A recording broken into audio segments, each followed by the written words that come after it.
বর্ধমান ইউনিভার্সিটির আদুরে স্নেহের ছাত্রছাত্রীদের এসইসি পল সায়েন্স অর্থাৎ মেজর সাবজেক্ট হিসেবে যে পল সায়েন্স রয়েছে, সেই এসইসি পল সায়েন্সের মাত্র 6টা থেকে 7টা হয়তো প্রশ্ন তোমাদের জন্য এনে দিয়েছি।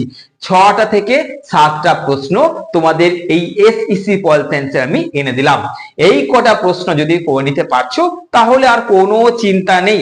হ্যাঁ, আমি সবসময় বলেছি আমার লাস্ট মিনিট মানে হচ্ছে যে আগের কোশ্চেন্স গুলো বাদ দেওয়া একদম নয়। তোমাদের কি দরকার যে স্যার এতগুলো প্রশ্নের মধ্যে আপনি একটা কাজ করুন, কোনগুলো বেশি গুরুত্বপূর্ণ আগে বলে দিন, আমরা এগুলো করে নিই। তাহলে কি হবে, সাপ্লির গন্ডি থেকে বেরিয়ে চলে এলাম, এরপরে বাকিগুলো তো আমরা দেখেই নেবো। আপনি সাপ্লির গন্ডি থেকে বার করে আনার মধ্যে কোশ্চেন্স গুলো বলে দিন, কারণ এই প্রশ্নগুলো একটু বেশি হয়ে যাচ্ছে। তার জন্য আমার এই সাজেশন, এটা নয় যে আগের গুলো তোমরা বাদ দিয়ে দেবে, ওই ভুলটা করবে না, তাহলে কোনো দায়িত্ব নেবো না। কমেন্টে লিখবে না যে স্যার আপনি লাস্ট মিনিট দিয়েছিলেন সেখান থেকে এলো না, ওইগুলো চলে এলো, আমি দায়িত্ব নেব না। তো চলো ওই কোশ্চেন্স গুলোর মধ্যে গুরুত্বপূর্ণ প্রশ্নগুলো তোমাদের জন্য বার করে দিলাম, এইগুলো আগে রেডি করো, তারপরে এগুলো দেখে নিচ্ছ।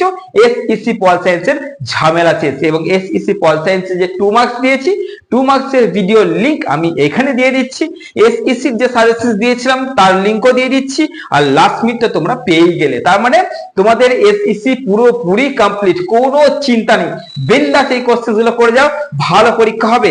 আর তোমরা তো এমনি কোশ্চেন পড়েই রেখেছো, সেগুলো তোমরা দেখে নিতে পারো, তোমাদের যেটা ভালো লাগে। ভালো থেকো, সুস্থ থেকো। যদি মনে হয় প্ল্যাটফর্ম তোমাদের অনেক কিছু দিচ্ছে তাহলেই যুক্ত হবে, নচেত না। আর যত পারবে বন্ধুদের মধ্যে শেয়ার করে দিও। চলো দেখতে থাকো।